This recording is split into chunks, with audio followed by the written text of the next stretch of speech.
Rebonjour et bonjour, bienvenue à cette nouvelle conférence de la ferme digitale pour parler désormais d'approvisionnement et collecte avec la digitalisation au cœur des fondamentaux pour les coopératives et négoces agricoles. Installez-vous, nous avons 1 heure ensemble et je me présente donc Thomas Turini, directeur de publication de Référence Agro, le média des acteurs de la vente et du conseil agricole. Et pendant cette heure, j'ai le plaisir d'animer une conférence avec 3 personnes que vous avez devant vous. Vous avez la chance de les avoir dans l'ordre des photos qui sont juste au-dessus. Donc avec Nicolas Villemard, président fondateur d'Agrivitech. Bonjour Nicolas. Bonjour Thomas. Félix Bonduel, directeur général et cofondateur de Javelot. Bonjour Félix. Bonjour Thomas. Et Ruben Sabat, directeur général et fondateur d'Hyperplan. Bonjour Ruben. Bonjour Thomas. Donc, pour ceux qui étaient là à l'autre conférence, je vais faire la même punition pour cette première question, messieurs, de manière à ce que le public puisse à la fois découvrir et comprendre vos applications, mais aussi les ambitions qu'il y a derrière. Je vais vous demander de nous donner votre vision de ce qu'est un fondamental pour l'agriculture et en quoi vos applications répondent à un des fondamentaux de l'agriculture. Donc, je vais commencer par vous, Ruben, puisque votre start-up est la plus jeune autour de la table. Donc, Hyperplan a 16 mois d'existence et déjà 13 personnes derrière vous. Donc, Ruben, en quoi est-ce que Hyperplan répond à un des fondamentaux de l'agriculture ? Le besoin fondamental auquel on répond chez Hyperplan, c'est le besoin d'anticiper. Ça a toujours été un besoin, anticiper, mais ça l'est de plus en plus au vu de beaucoup d'éléments contextuels, que ce soit l'inflation sur les engrais, le contexte géopolitique, le changement climatique. Tout ça, ce sont des éléments qui vont induire beaucoup d'incertitudes et beaucoup de volatilité sur la production végétale d'une manière générale, sur l'assolement, sur les rendements, sur la qualité, même sur la maturité ou la précocité des cultures. Et Hyperplan répond à ça. Pour vous donner quelques exemples, le contexte ukrainien et l'inflation sur les engrais, ça a modifié profondément l'assolement là, sur la campagne d'automne et notamment sur le tournesol. Et donc un besoin fondamental pour les organismes de collecte de pouvoir anticiper ça pour se préparer à la collecte du tournesol et à son séchage. De la même manière, les sécheresses qu'on a eues juste avant l'été, et d'ailleurs aussi pendant l'été, avant l'été, ça a généré une certaine précocité sur l'orge notamment. Et là, de la même manière, il faut être capable de l'anticiper pour pouvoir préparer tous les actifs de collecte et la logistique. Et la manière dont Hyperplan répond à ça, c'est précisément en essayant de donner un statut et un état en temps réel de ce qui se passe sur chacune des parcelles, sur la production végétale elle-même, pour permettre justement, et qu'on parle d'approvisionnement ou de collecte d'ailleurs, d'anticiper celle-ci et de mieux s'y préparer. Donc effectivement, on est les plus jeunes là, du groupe et je pense peut-être du village potentiellement. Et on a eu la chance déjà d'accompagner des organismes de collecte et en approvisionnement aussi. Donc ça va de 500 000 tonnes à 4 millions de tonnes déjà sur les campagnes d'été et d'automne. Justement, dans un contexte encore anxiogène et hyper volatile. Donc si je comprends bien, c'est une vision en temps réel du stade de développement des cultures, parcelle par parcelle ? Absolument. Très bien, merci Ruben. Nicolas Villemard, donc Agrivitech existe depuis 2 ans maintenant, donc pas très loin quand même, hein, avec 10 salariés qui vous accompagnent. Donc quel service fondamental est-ce que Agrivitech apporte à ses clients ? Alors nous, chez Agrivitech, on adresse et on travaille sur l'activité d'appro en principal, de façon à l'optimiser et à apporter du service aux adhérents des coopératives et des négoces. Chez Agrivitech, nos clients sont essentiellement les coopératives et les négoces. On ne travaille pas en direct avec les agriculteurs. Et ce que l'on fournit, c'est une solution technologique, digitale, à ces coopératives et ces négoces, qui se compose de 3, on va dire, modules principaux. Le premier, c'est une brique e-commerce, qu'on pourrait qualifier de e-commerce, qui est en marque blanche et qui est en SaaS, qui permet à ces coopératives et négoces de proposer un nouveau canal à leurs agriculteurs pour que ces agriculteurs passent commande de leurs appros, engrais, phyto, semences, alimentation, équipements, etc. Donc évidemment, quand on parle de nouveau canal, on parle de digital, et ce que cela permet, au-delà de pouvoir passer des commandes, c'est surtout de pouvoir consulter la disponibilité des stocks en temps réel, de pouvoir voir un suivi sur l'historique de ses appros, de pouvoir facilement se réapprovisionner, d'avoir un suivi sur l'exécution de ses commandes.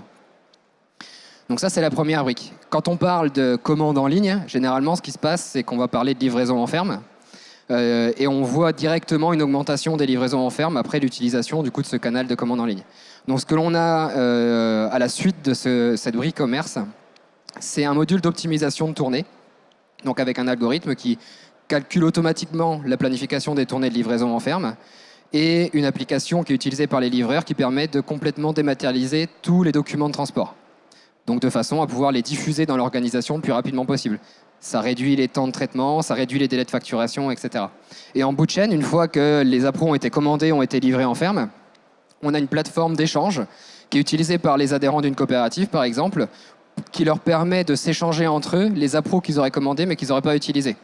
Donc typiquement, on est en campagne de semences, j'ai commandé 10 sacs d'une semence à ma coop, j'en ai utilisé 9, je peux publier le dernier sur cette plateforme. Et ainsi, tous les agriculteurs de ma coopérative vont pouvoir voir que cette semence est disponible. Ça permet évidemment d'avoir une traçabilité sur les échanges qui sont faits entre les agris. Et ça permet surtout, et notamment en période de pénurie comme aujourd'hui, ou de tension, d'avoir une visibilité en temps réel sur le stock d'appro qui est disponible en ferme auprès des agriculteurs. Donc voilà, c'est au travers de ces solutions digitales que l'on vend uniquement en formule SaaS, que l'on optimise et que l'on améliore la performance de l'activité d'appro des coopératives et des négoces. Est-ce que vous pouvez juste préciser, parce que tout le monde n'est peut-être pas au fait, la formule SaaS? Effectivement, formule SaaS, donc c'est Software as a Service. Tout simplement, c'est l'utilisation d'une plateforme logicielle comme un service, sans l'acheter et l'héberger sur ses propres serveurs. Nous, chez Agrivitech, on s'occupe de développer, maintenir et opérer ces plateformes-là, et nos clients nous payent un abonnement pour les utiliser, tout simplement. Merci de cette précision. Donc optimiser, sécuriser et échanger pour ne pas gâcher presque, en tout cas ne pas perdre. Merci. Donc Félix Bonduel, maintenant pour terminer ce tour de table, à vous. Javelot a 5 ans, emploie 30 salariés et vient tout juste de clore sa première levée de fonds. Absolument. C'est ça? Bon. Alors à quel pilier de l'activité des distributeurs est-ce que Javelot répond? Alors nous, justement, on n'appelle pas ça des distributeurs. Pour nous, c'est la partie organisme stocker. C'est vraiment la partie collecte qui nous intéresse. Et en fait, on travaille donc, avec les coopératives et négoces à les accompagner finalement dans leur transition digitale de tout ce qui se passe après la récolte. Notre cœur de métier, c'est vraiment le stockage en tant que tel. Donc la surveillance de la température, les pilotages des ventilations, etc. Et surtout le fait de remonter toute l'information de ce qui se passe dans les silos en temps réel sur une plateforme, sur un SaaS. Et on fonctionne de la même manière avec du matériel, des IoT, etc. qui sont nécessaires pour l'acquisition de données. Mais notre métier, c'est vraiment de les accompagner de l'agriculteur jusqu'au client sur toutes les différentes étapes, que ce soit des sujets de logistique, que ce soit des sujets de stockage en tant que tel. Et l'idée, c'est vraiment de pouvoir les accompagner dans l'optimisation de chacune des étapes. C'est des acteurs finalement qui ont des marges brutes qui sont très faibles.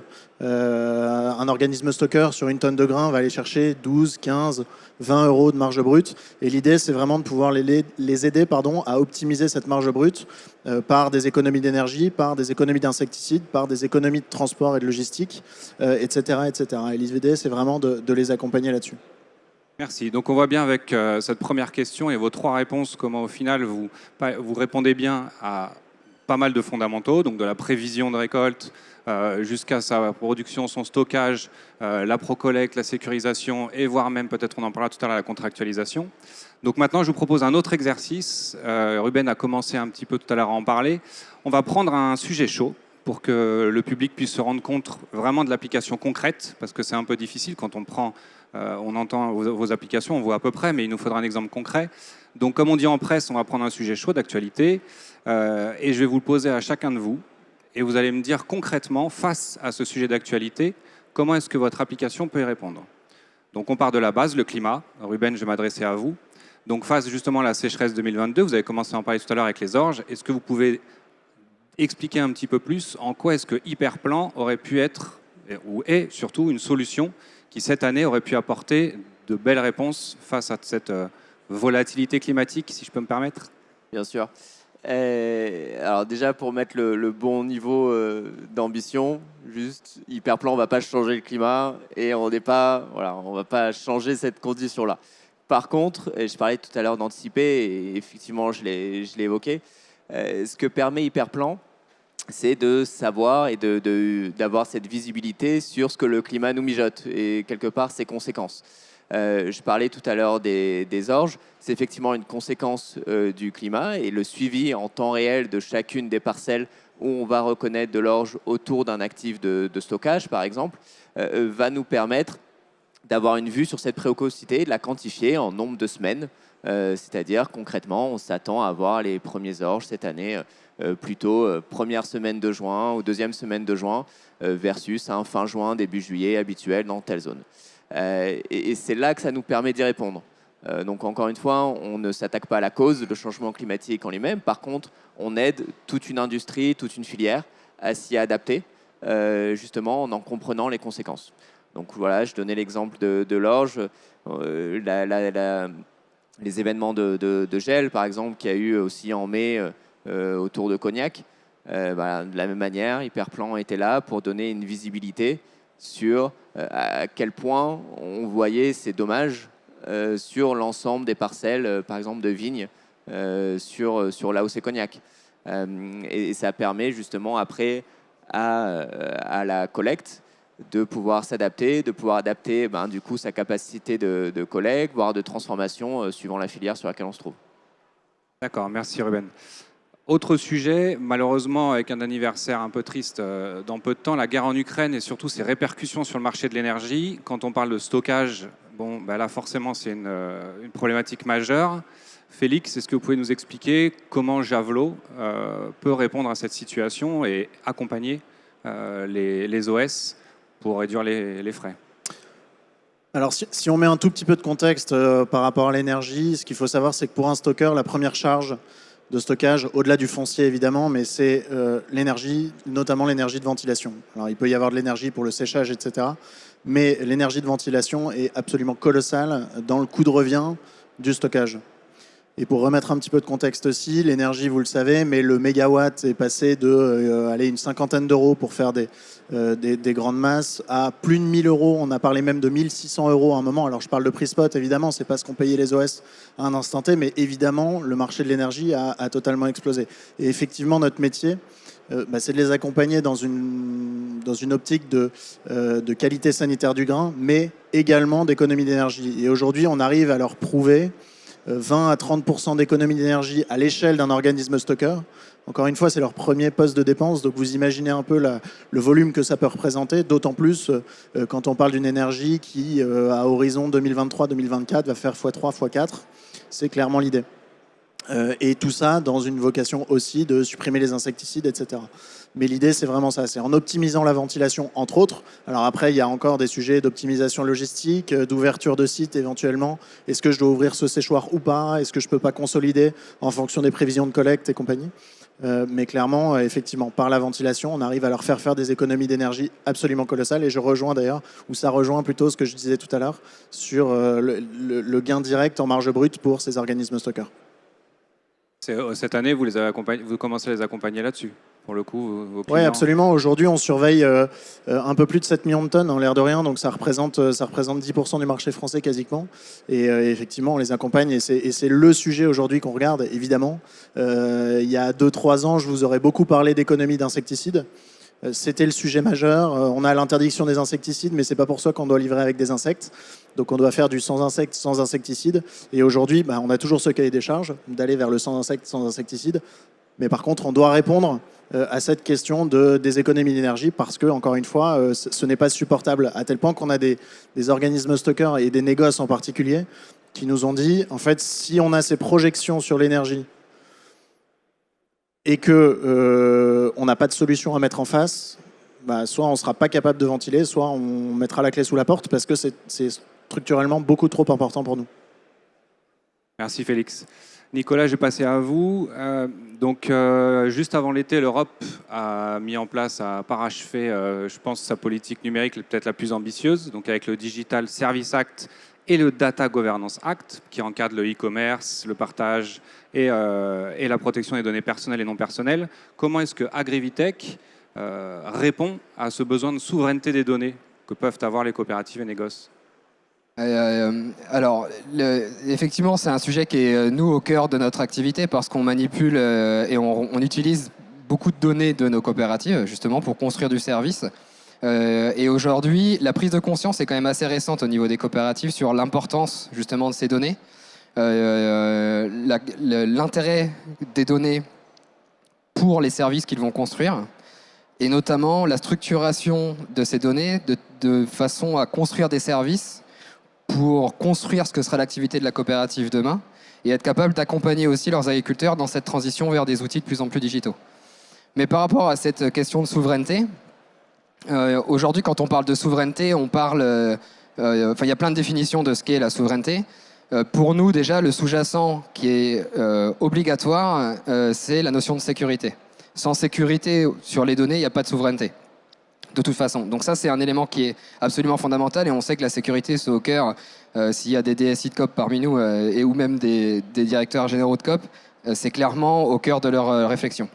Mais après, quand on parle de souveraineté opérationnelle et comment ça se traduit aujourd'hui dans ma stratégie qui va guider l'utilisation de mes données ou qui va guider le choix de mes services, il y a 3 points importants sur lesquels repose la souveraineté. Le premier, c'est la propriété des données. Donc c'est la garantie que les données qui sont les miennes et que je vais intégrer dans un service, que je vais stocker chez un partenaire, etc., restent ma propriété. Ça, c'est le premier point qui est fondamental. Et avec les contrats d'AgriVitech, l'ensemble des données qui sont injectées dans nos outils, qui sont générées par nos outils, restent la propriété de nos clients. Le deuxième point, c'est la localisation des données. Et donc, c'est le choix de la localisation de mes données. Aujourd'hui, avec les solutions d'infrastructure que l'on utilise chez AgriVitech, nous apportons la garantie à nos clients que les données sont en France. Donc sont évidemment sous le cadre de la réglementation européenne, qui est en plus de plus en plus stricte et efficace et qui protège et qui donne un cadre très clair sur l'utilisation que l'on peut faire de ces données. Mais surtout, on a une garantie, même en cas de sinistre ou en cas de problème informatique, que ces données resteront, quoi qu'il arrive, en France. Et le dernier point, c'est la notion de réversibilité. Donc la possibilité, dans un premier temps, de récupérer ces données. Demain, n'importe lequel de nos clients choisit de ne plus travailler avec nous, il peut instantanément récupérer l'ensemble de ces données, soit pour les valoriser dans ses propres services, soit pour travailler avec un autre service. Donc ça implique déjà d'avoir une solution technologique qui le permet, de pouvoir extraire et de montrer les garanties d'extraction et de transfert de ces données, mais aussi une organisation et des contrats qui permettent de le faire. Donc toute l'activité d'AgriVitech repose sur ces principes et permet justement à nos clients de pouvoir avoir une stratégie très claire sur l'utilisation qu'ils font de leurs données et sur la valorisation qu'ils en font déjà à très court terme au travers de nos outils, mais qu'ils pourraient en faire demain sur la construction de nouveaux services. Merci de vous être prêtés à ce jeu tous les 3. Donc maintenant qu'on a compris un peu mieux vos applications et leur intérêt, et notamment dans un contexte d'actualité comme on vient de le voir, j'aimerais qu'on s'attache maintenant à leur mise en place au sein d'une structure, comme une coopérative ou un négoce. Ça peut faire peur. Comme on le disait dans la conférence juste avant, il reste encore aussi des acteurs qui sont assez réfractaires, peut-être par méconnaissance, ignorance, il faut les accompagner. Donc comment est-ce que chacun, vous accompagnez vos clients? Comment est-ce que vous vous confrontez à cette innovation numérique lorsque l'acteur n'est pas forcément au même niveau de maturité que ce que vous aviez pensé? Ruben, comment est-ce que vous faites accepter l'innovation numérique?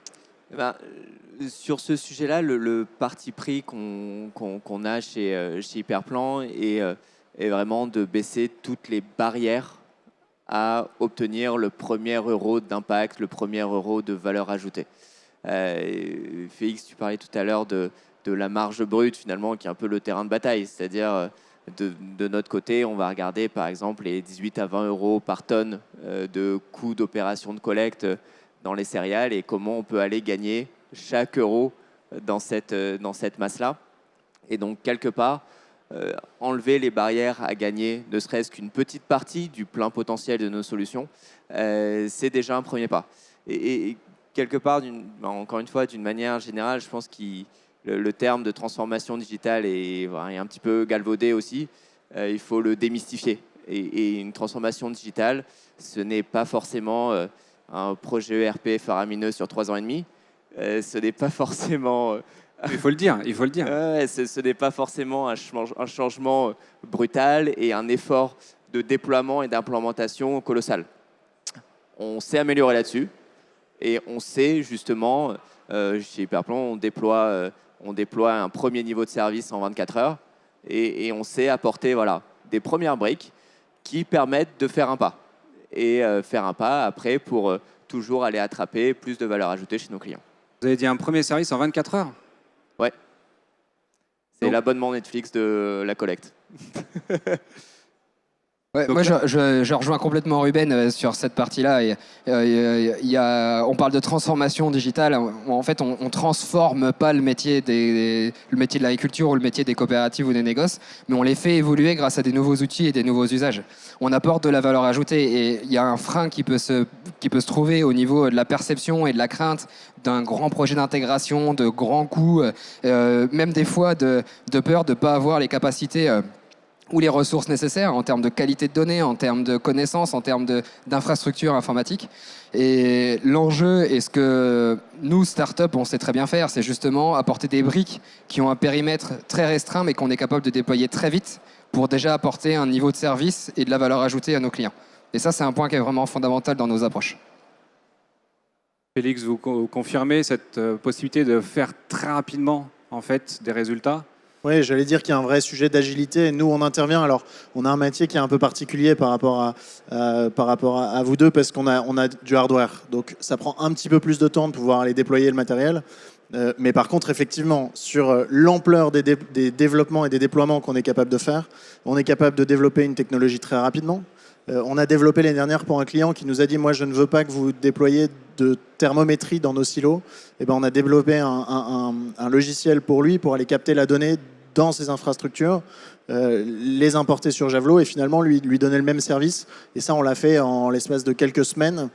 Et à la limite, il ne nous croyait même pas. Il pensait qu'on lui poussait de la donnée qui était complètement faussée. Non, mais c'est vraiment... c'est-à-dire qu'on a cette agilité que, effectivement, je pense que un certain nombre de nos clients... Alors, c'est pas vrai pour toutes les coopératives et négoces. Il y en a certaines qui réussissent à garder cette agilité, mais très souvent, c'est des structures qui deviennent tellement lourdes que cette agilité, ça peut être un petit peu plus complexe. Il y a une notion de silo, etc. Et il faut être capable de casser ces silos pour nous adresser à tous les différents interlocuteurs qu'on va pouvoir avoir en face de nous. Alors qu'effectivement, quand on a une équipe de 10 à 30 ou même 50 personnes, la communication se fait vite, les compétences, on les a en interne, etc., etc. Et donc, ça nous permet d'aller beaucoup, beaucoup plus vite sur un déploiement que ce qu'ils peuvent même imaginer pour des sujets peut-être un peu plus légers. Oui, donc pour synthétiser, vous avez vraiment une offre, mais ensuite, évidemment, cette agilité fait que vous vous adaptez en fonction de chaque situation de client. Et voilà, comme vous venez de le dire, Félix, vous développez, s'il faut, un logiciel ou une API, je ne sais pas comment on dit, mais en plus, pour que ça puisse répondre aux besoins et le raccorder ensuite à vous, votre application Javelot. Ouais, soit ça, soit on s'adapte à leurs besoins. Si un client nous dit je préfère qu'on démarre sur tel périmètre, sur un sujet bien précis, et puis après on peut grandir petit à petit, on est vraiment capable en fait de leur proposer plein de choses. Et souvent, c'est vrai qu'il peut y avoir une sorte de côté tétanisant, de se dire je vais mettre le doigt dans un engrenage et ce sera presque inéluctable, etc. Alors qu'on est capable justement de nous organiser pour répondre précisément à leurs besoins et surtout créer de la valeur pour eux parce que, encore une fois, on est dans une filière qui génère de moins en moins de marge brute. Je reviens toujours à cette notion-là, mais on est obligé de créer de la valeur. Si on veut avoir une relation pérenne avec un organisme stocker, on est obligé de créer de la valeur. C'est absolument nécessaire. Et effectivement, l'objectif, ça va être de répondre précisément à leurs besoins et pas forcément d'aller leur vendre tout ce qu'on est capable de faire. Sauf s'il y a le besoin, encore une fois. Mais l'idée, c'est vraiment de nous adapter à nos clients. Cette appréhension que peuvent avoir vos prospects et ensuite futurs clients, à votre avis, est-ce qu'elle vient du domaine, le numérique? Est-ce qu'elle vient du format d'entreprise, le mot start-up, ou bien de votre jeune âge? Et si vous me répondez les trois, mon capitaine, ça ne marche pas. Donc, faut choisir. Nicolas? C'est vrai qu'aujourd'hui, la notion de start-up, même si ça communique beaucoup d'agilité et que justement ça traduit de la rapidité, de l'innovation, de la capacité à répondre facilement, enfin rapidement en tout cas, il y a une notion de pérennité qui quand même peut parfois faire peur. Surtout quand on traite de sujets qui sont très structurants. Que ce soit l'organisation de la planification de tournée, des nouveaux canaux d'appro, la structuration de stock, de la planification, de l'intégration de hardware, tout ça, c'est des sujets qui sont quand même très structurants pour les coopératives. Et le fait de travailler sur ces sujets avec des startups peut induire justement le côté éphémère de la startup, le fait qu'on ne passe pas 3 ans, on est 2 ici à avoir moins de 3 ans, et du coup c'est parfois un frein. Justement, notre force c'est de pouvoir répondre à ça avec justement la possibilité de déployer une partie de notre solution avec le moins d'efforts possible de nos clients et avec un retour sur investissement qui est quasiment instantané. Et c'est la meilleure réponse que l'on peut avoir à cette crainte. Je me permets de réagir à ce que dit Nicolas, mais c'est vrai que cette notion d'âge, elle est assez présente et prégnante chez nos clients. Et moi, quand on a démarré il y a maintenant 5 ans, j'ai des clients qui m'ont dit on ne sait pas où vous serez dans 3 ans, on ne sait pas où vous serez dans 5 ans, etc. Et aujourd'hui, on sent, alors il y a l'âge, il y a la structure et peut-être un peu d'expérience où on a fait nos preuves. Mais vraiment, il y a un point de bascule où maintenant nos clients nous font confiance de manière très massive, où on va déployer 100% des sites, etc. Et ça fait 6-8 mois que c'est vrai. Alors, on a fait les premiers déploiements massifs il y a un peu plus d'1 an, donc forcément, ça vient légitimer notre démarche. Mais clairement, on a eu un point de bascule et le fait de le mettre sur le dos de l'âge de Javelot, ça aide beaucoup. Et pour aller au bout de mon idée, je pense que c'est presque culturel aussi chez les coopératives et négoces ou même chez les agriculteurs, c'est que c'est des terriens, c'est des propriétaires et la notion de SaaS, comme on leur propose, ça peut faire peur de temps en temps. Alors c'est pas pour ça qu'ils n'ont pas Netflix et compagnie, mais ça peut leur faire peur d'être encore une fois pieds et poings liés avec un outil qu'ils ne maîtrisent pas, dont ils ne sont pas propriétaires, dont ils ne vont pas gérer la maintenance eux-mêmes, etc.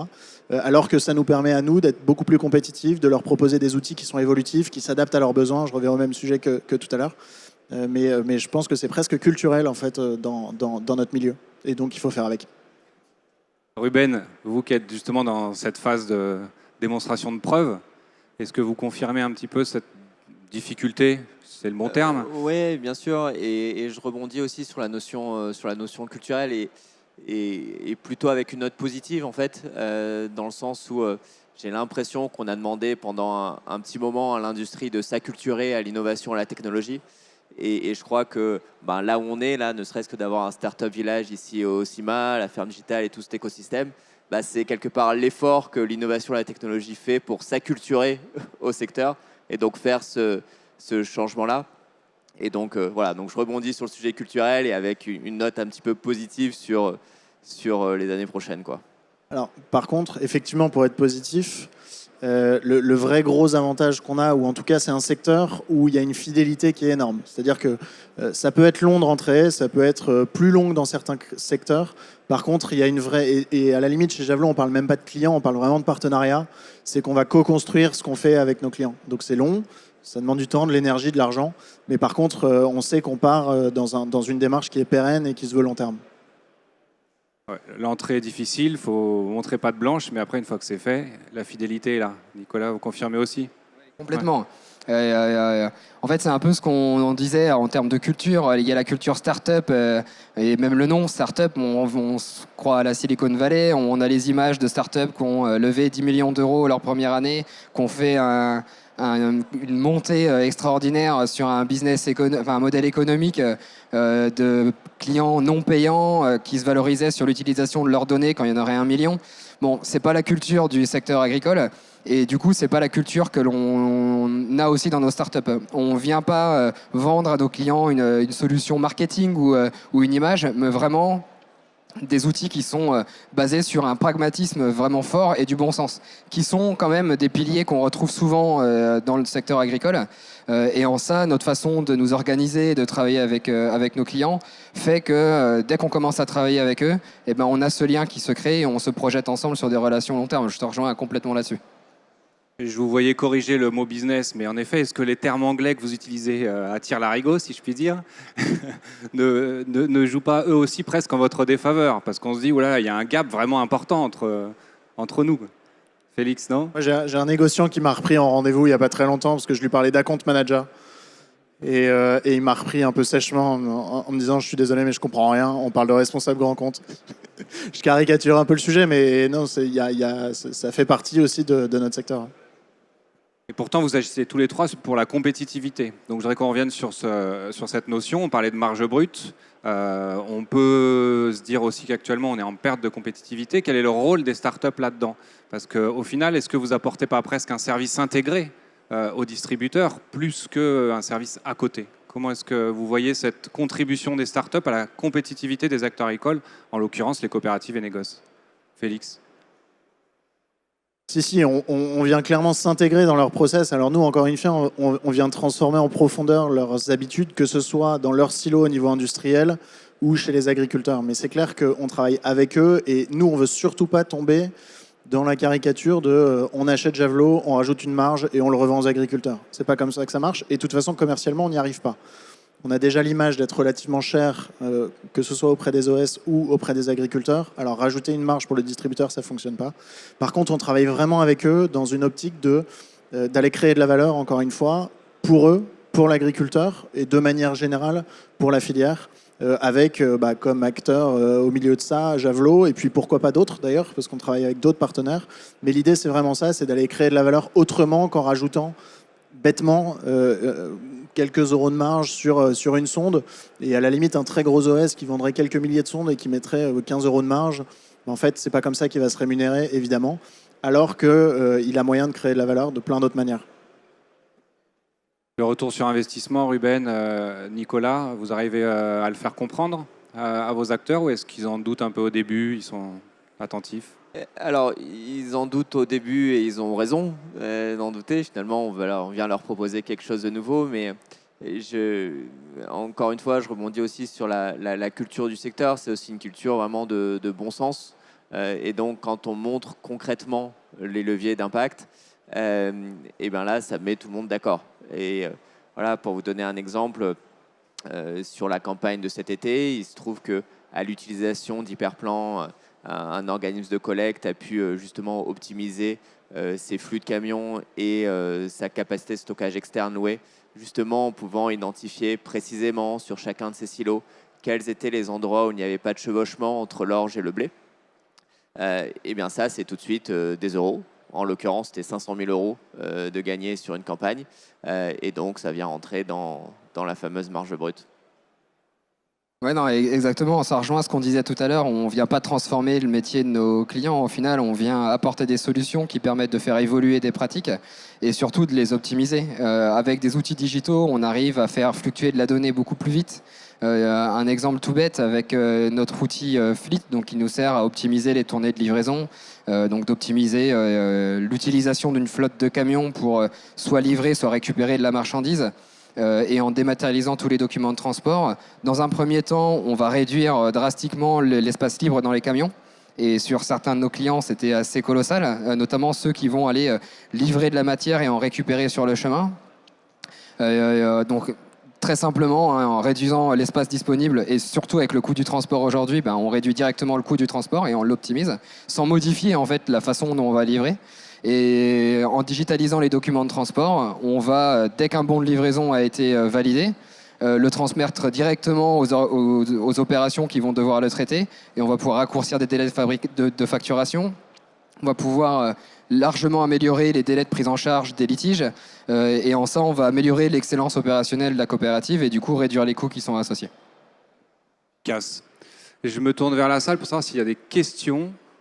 Est-ce que vous avez des questions à poser à nos intervenants? Non? Moi, je continue. Alors, je continue. Alors là, on passe à la session un peu critique parce que c'est aussi important de voir comment est-ce qu'on peut progresser. Donc, vous parliez tout à l'heure, Félix Bonduel, du fait que certaines structures fonctionnaient encore en silo. Pour vous trois, est-ce qu'il y a des choses inhérentes à la structuration des entreprises type coopérative et négoce qui font que ça bloque, des petits verrous à décoincer? Quels sont-ils? Donc il y a le fonctionnement en silo, on parlait. Et est-ce qu'il y a d'autres verrous à débloquer chez vos prospects et futurs clients pour que ça aille plus vite, pour que l'innovation aille plus vite? Bon, on a parlé tout à l'heure un petit peu des freins qu'on pouvait trouver par rapport à parfois l'idée qu'on se fait d'une start-up et le manque de pérennité de ce type d'entreprise. Parfois la qualité des données ou l'environnement, l'infrastructure technique qu'on va avoir et sur lesquelles on ne va pas avoir une confiance assez forte sur le fait de pouvoir alimenter des outils qui vont fonctionner ou l'obligation d'alimenter ces outils. Mais des fois aussi dans les circuits de décision où on va avoir des volontés très fortes de la part des métiers qui vont tout de suite identifier le ROI qu'ils vont pouvoir faire ou des risques qu'ils vont devoir très vite adresser via des outils. Et parfois, dans certaines DSI où on va avoir soit une incapacité en fait à pouvoir travailler avec une start-up par manque de moyens ou par manque de disponibilité ou parfois par idéologie, hein, ça peut arriver aussi. Et du coup qui peuvent freiner les travaux et qu'il faut arriver à lever. Donc ça, c'est un petit peu les freins qu'on peut rencontrer aussi sur nos projets.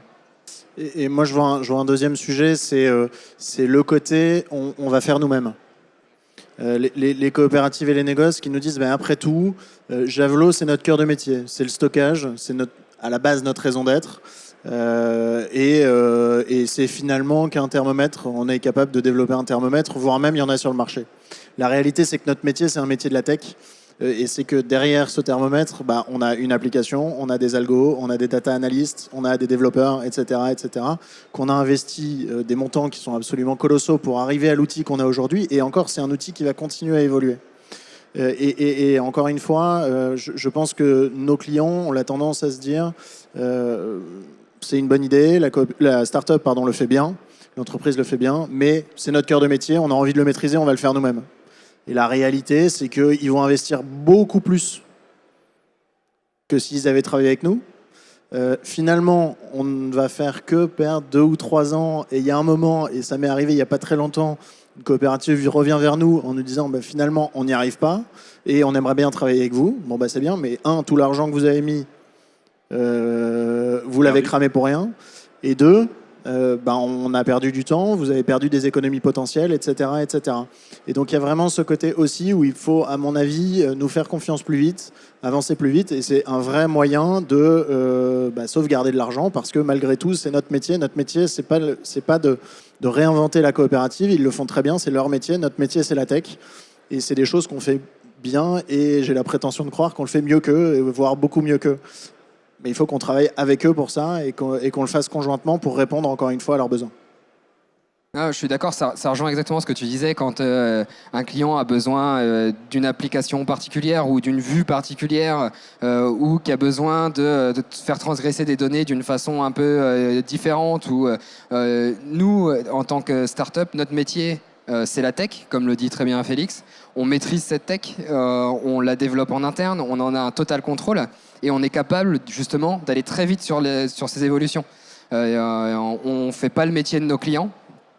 Et du coup, quand nos clients veulent faire notre métier, on se rend souvent compte, mais a posteriori, que ça a coûté beaucoup plus cher et qu'on aurait été beaucoup plus vite à le faire avec, et je suis comme toi, hein, on peut le dire, les experts de nos propres métiers. Donc, faites-nous confiance et créons de la valeur assez rapidement ensemble. Oui, Ben.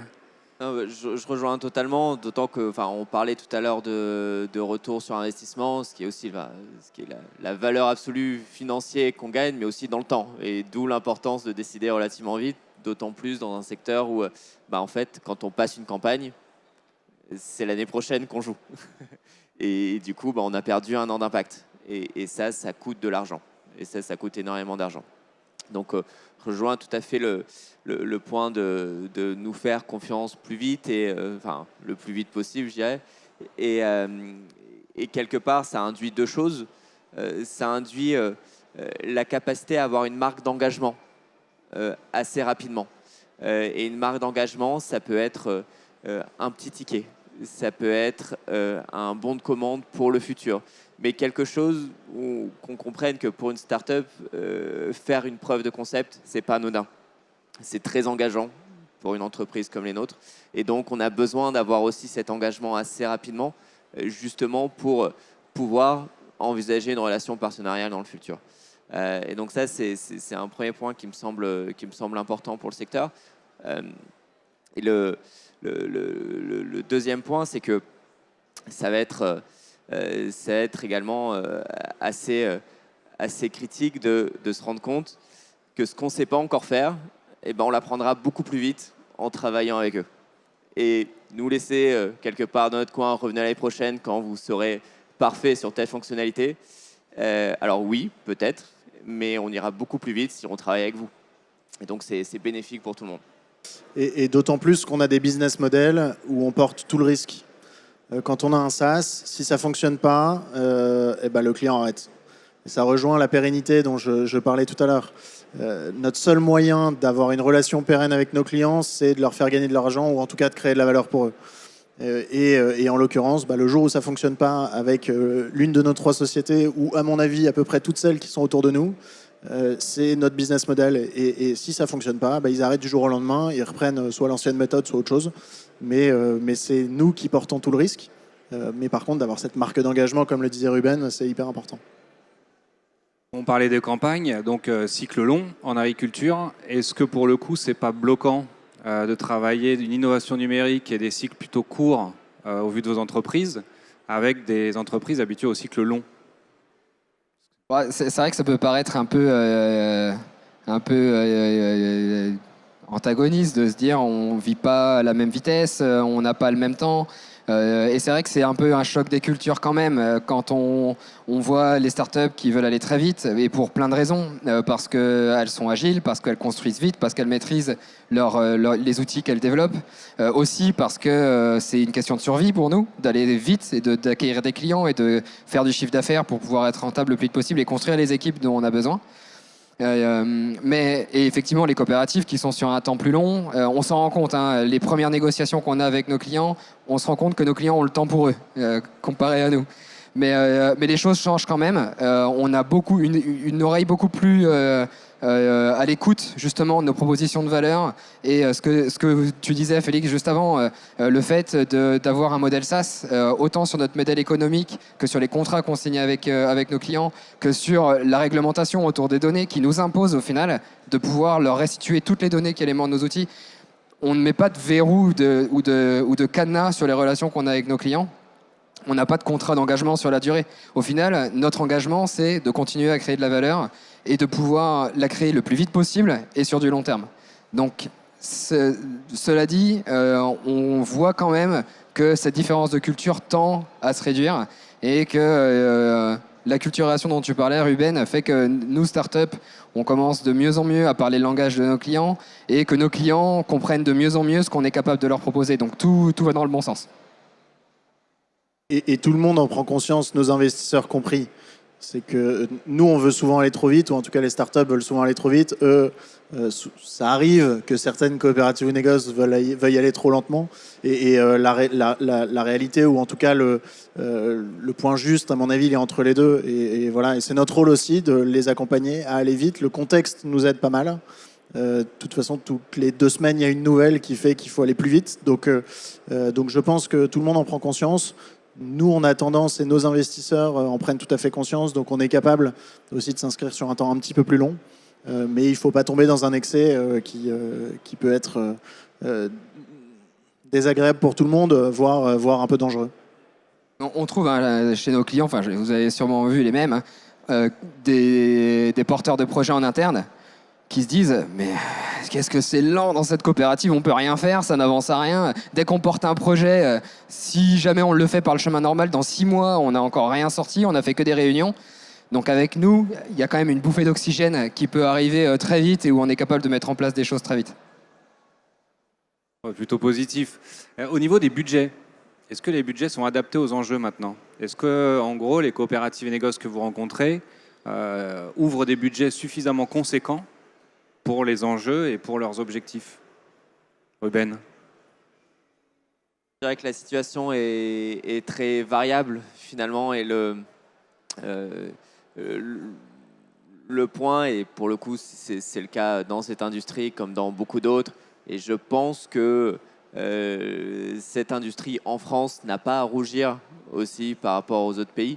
C'est plutôt quelque part les délégations d'autorité, c'est-à-dire la capacité pour quelqu'un qui est par exemple opérationnel, dans notre cas par exemple qui travaille à l'exploitation sur un silo, qui est la première personne impactée par l'outil Hyperplan en tant que tel et qui va en dégager de la valeur opérationnellement, de pouvoir être porteur de décision pour des mini-tests, des mini-preuves de concept, sans que ça doive remonter toute la hiérarchie. Donc je dirais que le point n'est pas tellement sur l'enveloppe absolue, puisque quelque part, là, c'est plus à nous de nous adapter. Et c'est un marché, c'est un état de fait. Et on l'a choisi, par ailleurs. On savait qu'avec une campagne par an avant de monter nos boîtes, quoi. Mais c'est plus un sujet de cycle de décision et de délégation d'autorité aux métiers qui sont les sachants et souvent les gens impactés par ce qu'on fait, quoi. Et par rapport au budget, je pense que ça dépend beaucoup des structures. Il y en a qui auront les idées très claires sur combien, comment, pourquoi et le retour qu'ils en attendent. Je pense qu'il y en a un certain nombre qui aujourd'hui n'ont pas encore trouvé la bonne manière d'interagir avec nous. Donc définir un budget, ça peut être plus compliqué dans encore une fois un business model qu'ils ne maîtrisent pas forcément très bien. Mais c'est très très hétérogène. Du petit négoce familial jusqu'à la très grosse coopérative, évidemment, c'est très hétérogène. Ouais, je rejoins à 100% le constat. Il y a vraiment des maturités très différentes sur justement les budgets et les ressources allouées aux outils qu'on peut déployer, si on peut les intégrer dans ce grand terme de transformation digitale. Certains qui vont pas du tout anticiper qu'il va y avoir un budget associé à des outils qu'on va pouvoir intégrer. D'autres qui vont être très matures, qui vont même avoir des ressources déjà déployées pour de la gestion de projet et travailler avec nous. Donc c'est vraiment très très variable. Et par rapport à nos voisins, que ce soit européens ou outre-Atlantique, je crois, Félix, que Javelot ambitionne l'Europe. Ouais. Déjà commencé ou pas? Alors on démarre tout juste. On avait commencé à prospecter en janvier 2020. Donc on s'est un peu ravisé, ou en tout cas on s'est reconcentré sur la France pendant quelques mois. Et on a recruté un export manager récemment, et effectivement notre ambition elle est largement européenne. On veut en faire un champion européen et qui intervienne au niveau international sur un sujet qui est absolument majeur. Mais effectivement, on est à l'international. Comment on se compare en France au vu des budgets alloués, de l'intérêt de la Startup Nation? Est-ce qu'on est plutôt précurseur, en avance, en retard? On essaie de rattraper en retard. Comment est-ce que vous qualifierez à la fois la position des acteurs français face à l'innovation numérique et le soutien des pouvoirs publics face à l'innovation numérique? Ruben? Déjà, pour venir sur la nécessité de l'export, par rapport au sujet temporel qu'on évoquait tout à l'heure et également au sujet de financement, on est un peu tous obligés de considérer l'Europe comme notre marché domestique. Et donc, tous d'aller voir en Europe, d'aller prospecter en Europe.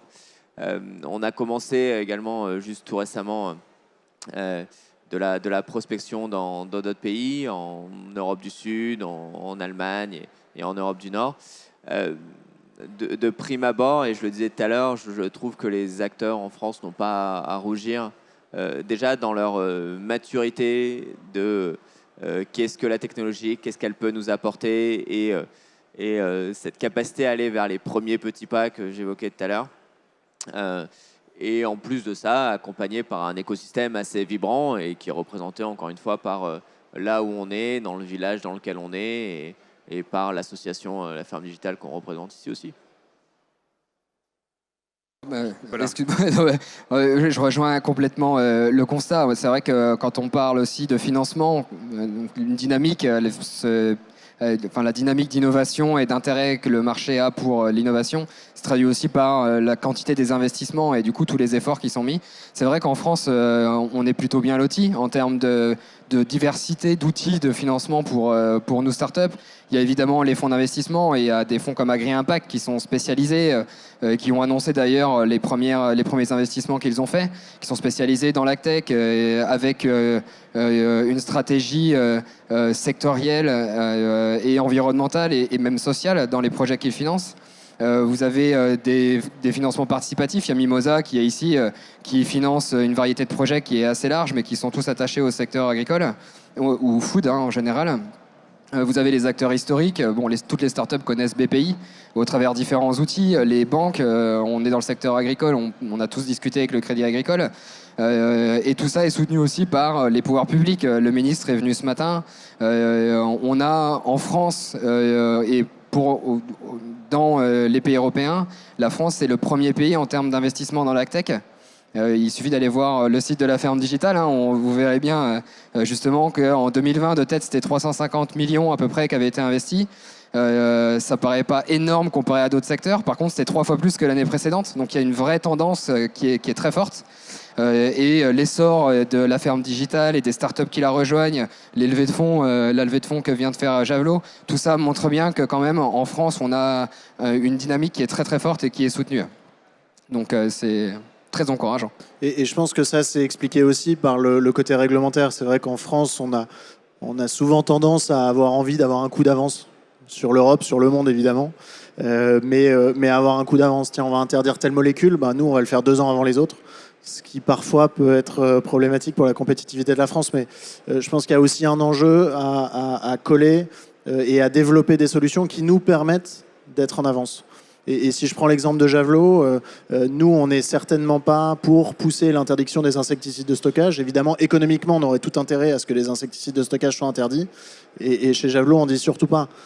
Parce qu'on en a besoin ponctuellement, c'est pas parce qu'on a des javelots qu'on va réussir à supprimer 100% des insecticides. Par contre, on va permettre de les limiter drastiquement. On arrive à prouver jusqu'à 90% d'économie d'insecticides.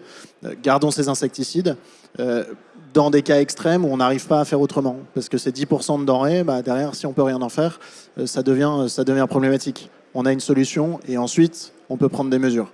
Mais ne pas faire les choses à l'envers. Et je pense que pour le coup, le digital peut permettre d'apporter ces réponses-là. Merci, messieurs, pour cette note positive. Je me retourne vers la salle qui lève ses bras comme pas possible, à fond. Je vois trop de questions, je vais être obligé de ne pas les poser. Désolé. Calmez-vous. Merci à vous trois d'avoir joué le jeu. Bravo à eux. Merci. Thomas. Donc, je rappelle quand même que vous êtes donc Ruben Sabat, directeur général et fondateur d'Hyperplan, Félix Bonduel, directeur général et cofondateur de Javelot, et Nicolas Villemar, président fondateur d'Agrivitech. Merci à tous les trois d'avoir répondu aux questions. Merci au public d'avoir été très attentif. Je vous invite à continuer les discussions avec nos 3 intervenants au bar de la ferme digitale et aussi d'aller discuter avec Mycophyto qui, je crois, s'y trouve. Merci, bonne fin de journée et bon cinéma à toutes et à tous.